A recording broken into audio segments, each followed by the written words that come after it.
Justiça confirma condenação de José Roberto Arruda. Ex-governador usou recibos falsos no escândalo dos panetones. Julgamento sobre o indulto de Natal é suspenso no Supremo. 8 ministros já votaram. Fica com vista da questão de ordem à presidência e com vista de mérito o ministro Luiz Fux. Mais de R$1,5 bilhão em acordos. É o resultado da Semana Nacional de Conciliação. Antes de subir ao altar, é preciso escolher o regime de bens do casamento. Muito saudável e importante falar sobre as regras econômicas. Tem algumas situações que incomodam, mas só vai aparecer isso depois.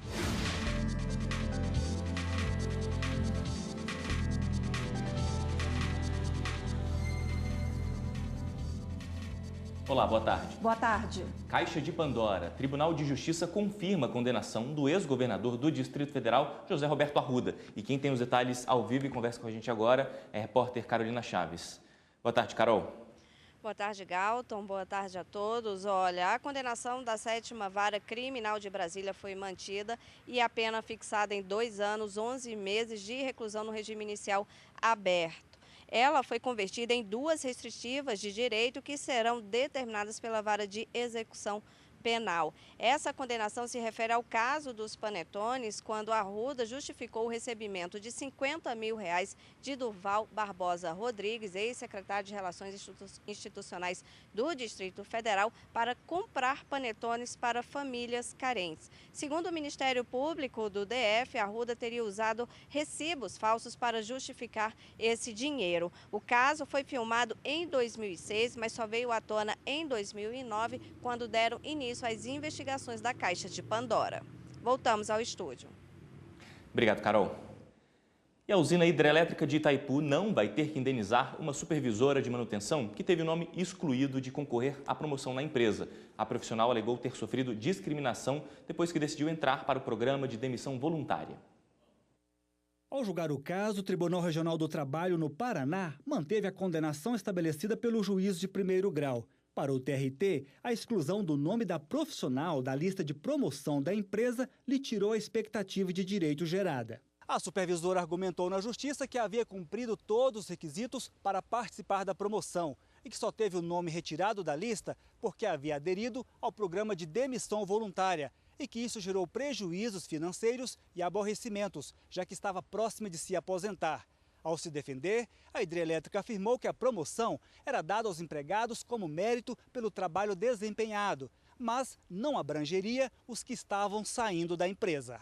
O caso chegou ao TST. O relator do recurso de revista da profissional, ministro Breno Medeiros, entendeu que não houve dano moral. Para o ministro, não havia na decisão nada que mencionasse a obrigatoriedade da inclusão do nome da empregada na lista de promoção. E não houve registro de que a empregada tenha sofrido constrangimento ou situação vexatória junto aos colegas de trabalho por ter sido excluída. O ministro disse ainda que não seria razoável a empregada participar de promoção por mérito, já que estaria deixando a empresa. Neste caso, não ficou claro que houve abuso por parte da Itaipu. Todos os ministros acompanharam o voto do relator.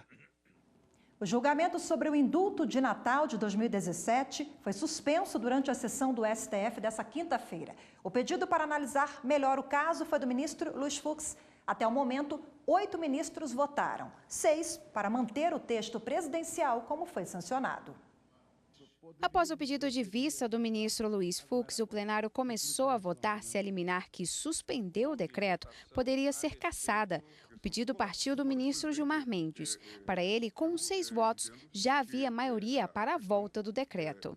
Não há maioria para referendar a liminar e ipsi iure, portanto, ela não subsiste, porque ela é concedida monocraticamente sub condicionem.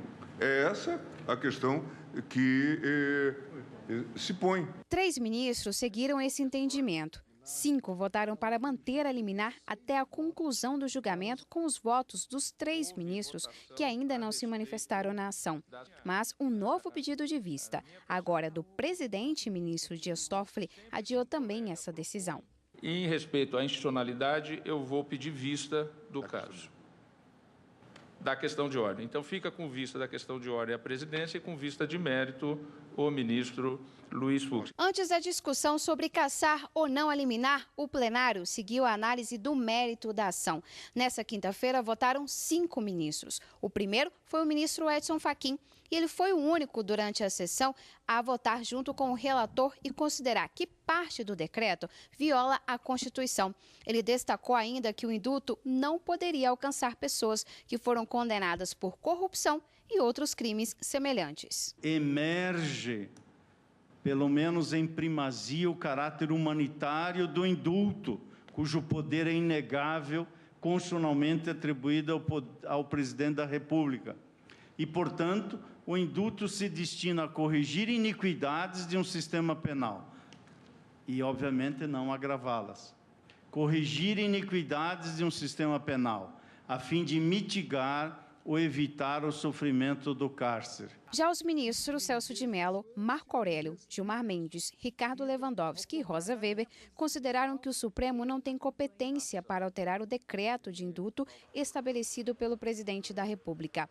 Os ministros avaliaram que esse é um ato político exclusivo do chefe do Poder Executivo. Não cabe aqui dizer que estaria fugindo, ao princípio estruturante, que é o princípio revelador de que a República está assentada em um tripé.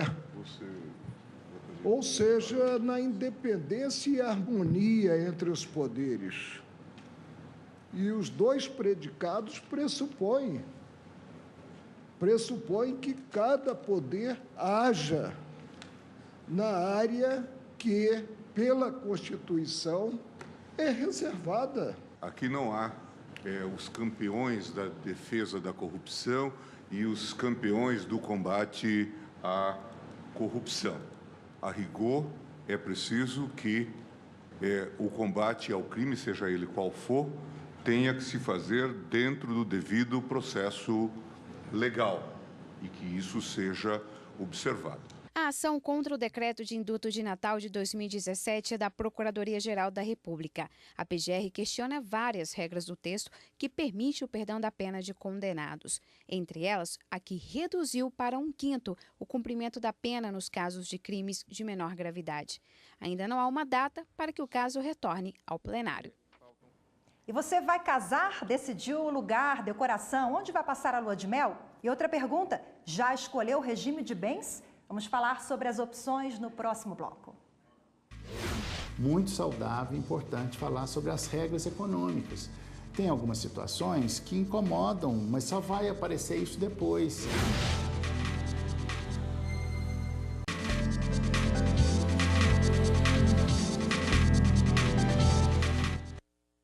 Muitos casais decidem em cima da hora qual regime de bens vai prevalecer durante o casamento. Mas, segundo especialistas, entrar em acordo antes da união ajuda até na boa convivência durante o matrimônio.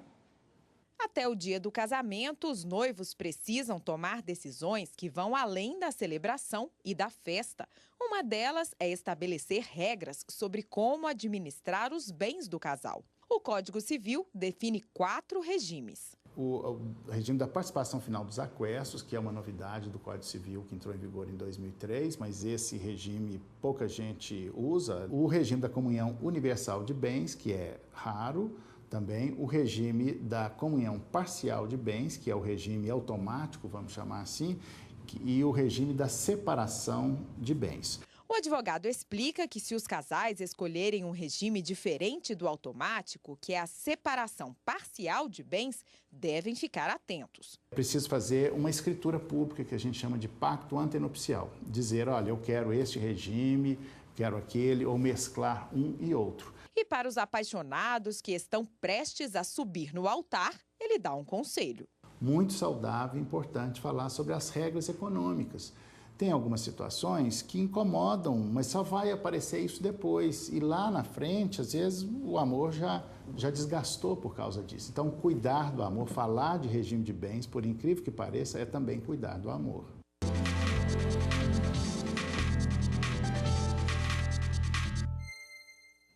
Vamos continuar no assunto e conversar agora com a advogada Carolina Sena. Boa tarde, doutora. Boa tarde. Boa tarde. Boa tarde. São muitos tipos de regimes de bens. Explica pra gente as diferenças. Sim, os regimes de bens, hoje o padrão no nosso ordenamento jurídico é o regime de comunhão parcial de bens. Esse regime ele estipula que o que for adquirido na constância do casamento ou da união estável vai pertencer a ambos, né? Que existe um esforço comum presumido nesse bem. Independente da contribuição financeira efetiva, os bens adquiridos na constância do casamento ou da união estável serão dos dois. Esse é o tipo mais comum? É o mais comum e que hoje é a regra no nosso ordenamento. Por exemplo, união estável. A união estável não necessariamente ela tem que conter, ela precisa de uma escritura, porque a união estável é algo de fato, é algo que acontece, né? Muitas vezes esse reconhecimento só vem posteriormente, por ação judicial. Então, por exemplo, hoje, se eu não faço a escritura de união estável, a regra é o regime de comunhão parcial. Eu posso fazer uma escritura de união estável com outros regimes, o de separação de bens, por exemplo, de comunhão universal de bens, mas hoje a regra é de comunhão parcial. Então, se eu não estipulo bem nessa escritura de união estável, o regime que vai vigorar é o de comunhão parcial de bens. Agora, Carolina, quando há filhos na relação, os critérios são os mesmos? É um processo mais longo? Quando existem filhos, ou filhos menores de idade, ou incapazes, ou hoje até o nascituro, que é aquele filho que ainda está sendo gerado, a diferenciação principal no procedimento é que não pode ser feito em cartório, tem que ser judicial, né? Então, a gente sabe que os nossos processos judiciais, eles ainda são muito lentos. Então, a diferenciação principal que vai ser é que o procedimento vai ser mais demorado, que o judicial é mais demorado. Então, essa é a diferenciação, porque em cartório, quando não existem esses impedimentos para ser feitos em cartório, quando é consensual, lembrando que o litígio também tem que ir para a justiça, quando é consensual o procedimento é muito mais rápido, né? Em cartório costuma ser mais rápido. Então, por que a necessidade de ser judicial? Porque tem necessariamente a participação do Ministério Público. Quando existem esses filhos menores de idade ou incapazes ou nascituro, o Ministério Público tem que participar. Por isso a necessidade de ser judicial. São muitos tipos de regime, como a gente está falando aqui agora. O que mais pega de surpresa os casais que decidem separar e não entendem muito bem que tipo de regime escolheu ali na hora da separação? O que acontece muito, que a gente vê na nossa vida prática, os nossos clientes, é que tem gente que nem sabe qual regime que escolheu, né? Então, como o doutor falou na reportagem, é muito importante que se converse, ainda existe muito tabu quando a gente fala de dinheiro. Mas se eu amo, eu não tenho que falar de dinheiro. E, na verdade, não é assim que funciona, né? O combinado não sai caro, como diz aquela expressão. A gente tem que conversar, sim, sobre questões patrimoniais, tanto nas questões de direito de família, quanto nas questões sucessórias, de seguro de vida. Então, o que surpreende as pessoas, muitas vezes, é o próprio regime, né? Outro dia atendi uma cliente que ela não sabia qual regime. Ela levou um susto que ela percebeu que o regime era de separação e, naquele momento, ela não tinha nenhum bem, ela não ia ter direito a nenhum bem. Agora, herança e doações, isso também entra na partilha? No regime de comunhão parcial, não. Herança e doações não entram na partilha. No regime de comunhão universal, que anteriormente era a regra, era a comunhão universal, né? Hoje em dia poucas pessoas casam nesse regime sim entra. Ok, Carolina Sena, obrigada pelas informações e participação aqui com a gente. Obrigada, boa tarde. E os negros são maioria nos empreendimentos no Brasil. O levantamento do Sebrae diz que eles também saem na frente quando o assunto são jovens que investem no próprio negócio. Ana Carolina é cientista política. Ela conta que não conseguiu colocação no mercado de trabalho por não ter corpo, cor, cabelo ideal. Por isso, viu no empreendedorismo uma forma de gerar renda e também de se autoafirmar como mulher e negra. A gente passa por muitos processos de racismo, isso de uma certa forma ou outra acaba com a nossa autoestima e no empreendedorismo a gente vê essa visibilidade, onde o nosso produto chega primeiro do que a nossa cor. Ana Carolina faz parte de uma estatística que revela que os negros formam o maior contingente de empreendedores no Brasil. Segundo pesquisa do Sebrae, são quase 39% contra 33% de empreendedores brancos. Ainda, segundo a pesquisa, os empreendedores negros têm maior número de jovens. 43% deles têm até 34 anos. Apesar de ser maioria no empreendedorismo, quando se trata de faturamento, negros faturam menos que brancos. Cerca de 5% dos negros deixam de faturar neste comparativo. Os não negros têm uma mão de obra especializada, como medicina, odontologia, engenharia, direito, E os negros, eles teriam ainda uma carência na mão de obra especializada, na técnica aplicada ao seu serviço. São pescadores, artesãos, pessoas que trabalham ainda de mão de obra considerada não especializada. A gente observa no Brasil ainda questões culturais que acabam influenciando o sucesso de uma empresa, né? Não se pode negar que a gente ainda tem muito preconceito no país, então esse tipo de filigrana, ou de, às vezes nem são tão filigranas, são bem reais, acabam influenciando. A gente sabe que brancos e negros, mulheres e homens têm todas as condições, em tese, né, reais para competir e para ser bem-sucedido nas empresas. Ana Carolina sabe disso. Com o negócio dela indo de vento em polpa, mostra que não precisa provar todo dia que é capaz. O que me faltou foi a falta de esclarecimento das outras pessoas em entender que a minha cor, o meu cabelo, o meu biotipo não me faz ser menor do que ninguém. E dados do IBGE apontam avanço na contratação de negros com ensino superior. Por outro lado, em Salvador, a capital com mais negros do país, a desigualdade salarial em relação aos brancos ainda é grande. Leonardo começou a trabalhar para ajudar a família. Minha trajetória profissional, acho que começou semelhante a muitas pessoas que têm a mesma origem que a minha, né? Eu sou negro, morador de bairro popular, de pais separados. Então, eu comecei mesmo com trabalho informal, eu trabalhava numa feira livre. Hoje, ele é advogado e assessor jurídico na Câmara Municipal de Salvador. Mas relembra o primeiro desafio para chegar aonde está. Ninguém na minha família tinha nível superior e tal. Eu tinha uma ideia, um sonho difuso de querer continuar estudando. E foi um momento muito conflituoso, porque minha avó achava que a gente tinha que trabalhar, até para poder ajudar no sustento. Dayana é filha de uma baiana de Acarajé. Foi a primeira pessoa da família a ter ensino superior. Cursou administração e hoje é servidora pública. Eu descobri muito cedo, né, que o único caminho traçado para a gente é o estudo, né? Então a única possibilidade de a gente ascender socialmente seria através do estudo. Em 2017, os negros, que segundo o IBGE são a soma de pretos e pardos, representavam 55% da população brasileira. Mesmo assim, apenas 31% deles tinham um ensino superior completo.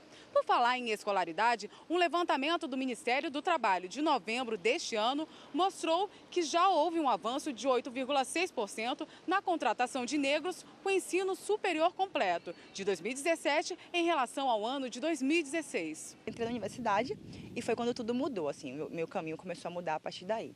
Foi o acesso à universidade, né, aqui na UFBA, Universidade Pública, que eu comecei, né, a partir daí, trilhar o caminho de adentrar o serviço público. Salvador é a capital mais negra do Brasil, mas é também onde está a maior desigualdade salarial entre os brancos e os negros, segundo a Pesquisa Nacional por Amostras de Domicílios do IBGE de 2018. É a capital com maior desigualdade no rendimento médio entre os trabalhadores que se declaram brancos e os trabalhadores que se declaram pretos. Os que se declaram pretos ganham 1/3, em média, do que aqueles que se declaram brancos. É uma diferença muito grande, é a maior diferença entre as capitais. Toda vez que a pessoa negra ela quer um pouco a mais, ela quer fruir, ela quer deixar os seus desejos florescerem, chega alguém e, de alguma forma, ela é podada. Esse tipo de discriminação não pode haver, como você bem frisou, não pode haver nem no ato da admissão,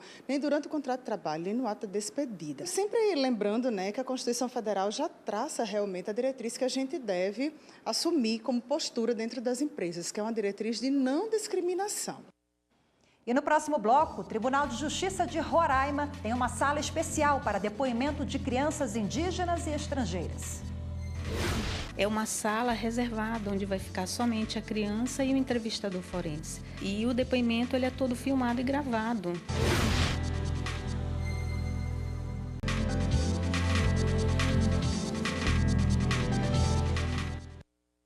Um mutirão que deu certo. Depois que os tribunais de justiça de todo o país fizeram a Semana da Conciliação, o Conselho Nacional de Justiça fez o levantamento dessa ação. E sabe qual foi o resultado? Quem vai contar pra gente agora, ao vivo, é o repórter Gabriel Ciafrei. Boa tarde, Gabriel. Oi, Galton, boa tarde para você, boa tarde a todos. Olha só, Galton, o resultado foi de mais de R$1,5 bilhão de reais em acordos homologados em todo o país. Em 5 dias de mutirão, segundo o Conselho Nacional de Justiça, foram mais de 603 mil audiências nas justiças federal, estadual e também do trabalho. A conciliação é uma ferramenta utilizada pelo Poder Judiciário para tentar diminuir o número de processos que tramitam na Justiça. O Poder Judiciário chama as partes envolvidas, então, para um diálogo para que elas solucionem esses conflitos. Se por acaso um cidadão ou instituição não teve o processo incluído nessas audiências, ele pode fazer o pedido no local onde elas estão tramitando. Normalmente, os tribunais fazem uma análise e veem qual a possibilidade daqueles processos serem incluídos nas audiências de conciliação. A conciliação pode ser usada em quase todos os casos, como, por exemplo, pensão alimentícia, divórcio, desapropriação, inventário, partilha, guarda de menores, acidentes de trânsito, dívidas em bancos e financeiras e também problemas de condomínio. Só não pode ser utilizada em crimes relacionados contra a vida, como, por exemplo, o homicídio e também em casos relacionados à Lei Maria da Penha. Voltamos ao estúdio. Obrigada, Gabriel. Cláusula que restringe tratamentos médicos é considerada abusiva, ainda que o contrato seja anterior à Lei dos Planos de Saúde. A decisão é do Superior Tribunal de Justiça. O Ministério Público Federal ajuizou uma ação civil pública contra empresas de plano de saúde, buscando considerar nulas as cláusulas restritivas, além de condenar as empresas a não mais limitar procedimentos contratados. Essas cláusulas restringiam procedimentos médicos, fisioterápicos ou hospitalar. As empresas defenderam que não poderia ser aplicada a Lei 9.656 de 1998, que regula os planos de saúde, aos contratos celebrados antes da vigência da norma. E alegaram que a limitação de procedimentos fisioterápicos no contrato não coloca os consumidores em desvantagem exagerada e, por isso, não poderia ser considerada abusiva. O pedido do MPF foi aceito pelo Juízo Federal e pelo Tribunal Regional Federal da 2ª Região. No STJ, o relator, ministro Raul Araújo, entendeu que o TRF2 não determinou a aplicação retroativa da Lei de Planos de Saúde aos contratos realizados depois da vigência, mas examinou o abuso da cláusula considerando o Código de Defesa do Consumidor. O ministro destacou ainda que o STJ consolidou o entendimento de que, se o contrato prevê cobertura para a doença, é abusiva a negativa da operadora de plano de saúde quanto aos procedimentos e técnicas prescritos pelo médico. Esse advogado explica que essas restrições ferem a natureza do contrato. O consumidor ele não encontra uma cláusula abusiva lendo o contrato, né? Ele, na prática, no dia a dia, no usufruto do seu contrato de plano de saúde, ele encontra essa dificuldade. Muitas vezes ele não consegue identificar que aquela conduta da operadora em simplesmente negar determinado custeio de um procedimento, se ela é abusiva ou não. Então, o que a gente recomenda é que o consumidor ele busque o advogado, se ele não tiver condições de arcar com um advogado, que ele busque a Defensoria Pública, que ele busque o Ministério Público, porque lá também ele vai conseguir encontrar guarida para defender esse direito dele. Por unanimidade, os ministros da 4ª turma reafirmaram a jurisprudência do STJ e consideraram abusivas as cláusulas que restringem procedimentos relacionados a doenças abrangidas pelos contratos de planos de saúde. A Justiça de Roraima tem promovido adaptações para atender de forma mais eficiente algumas demandas específicas. Um exemplo é que o TJ contratou intérprete e tem uma sala especial para depoimentos de crianças indígenas e estrangeiras em audiências. Raquel Ribeiro é de nacionalidade venezuelana e está no Brasil há 8 anos. Conseguiu a oportunidade de tornar-se intérprete em língua espanhola, sendo capacitada pelo Tribunal de Justiça para atuar como facilitadora no processo de escuta especializada de crianças e adolescentes vítimas de abuso sexual. Tem sido uma experiência mais de proteção e acolhimento a essa criança e adolescente, porque assim, o nosso trabalho é para interpretar, para se expressar essa criança, para que as outras pessoas possam entender, mesmo sendo em outra língua. No momento que a gente atua em sala de audiência, fazendo essa tradução, a criança se sente mais acolhida. Conforme o juiz coordenador da Infância e Juventude, o agravamento da crise na Venezuela fez com que o estado de Roraima sofresse um aumento populacional, impactando na oferta de serviços públicos e privados, havendo a necessidade das instituições se adequarem à mudança. No Poder Judiciário, por exemplo, houve expressivo aumento de demandas judiciais, principalmente nas áreas criminais e nas varas de competência da infância e juventude, e com isso a exigência de contratação de intérpretes. Foram capacitados 15 entrevistadores, entre eles tradutores do espanhol, por conta de um número crescente de venezuelanos aqui em Boa Vista, bem como tradutores da língua indígena, especificamente o macuxi, como também nós vimos essa necessidade também de entrevistadores com capacidade na língua brasileira de sinais, no caso Libras. Cerca de 6% dos números de depoimentos especiais que são realizados na cidade de Boa Vista e no estado de Roraima, eles possuem a necessidade desses tradutores. As capacitações atendem recomendação do Conselho Nacional de Justiça e da Lei Federal 13431 de 2017, que normatiza e organiza o sistema de garantia de direitos da criança e do adolescente e cria mecanismos para prevenir e coibir a violência. O entrevistador forense vai explicar a metodologia desse depoimento dele. É uma sala reservada, onde vai ficar somente a criança e o entrevistador forense. Na sala ao lado, que é a sala de audiência, vai continuar as figuras dos atores de direito, que é o juiz, promotor, defensor, e eles vão estar assistindo o depoimento especial pela televisão, né? E o depoimento ele é todo filmado e gravado. E isso gera uma segurança, porque a criança e o adolescente não precisa mais estar sendo chamado ao sistema de justiça para falar o que ele já falou. Um bom fim de semana para você. Boa tarde, até segunda.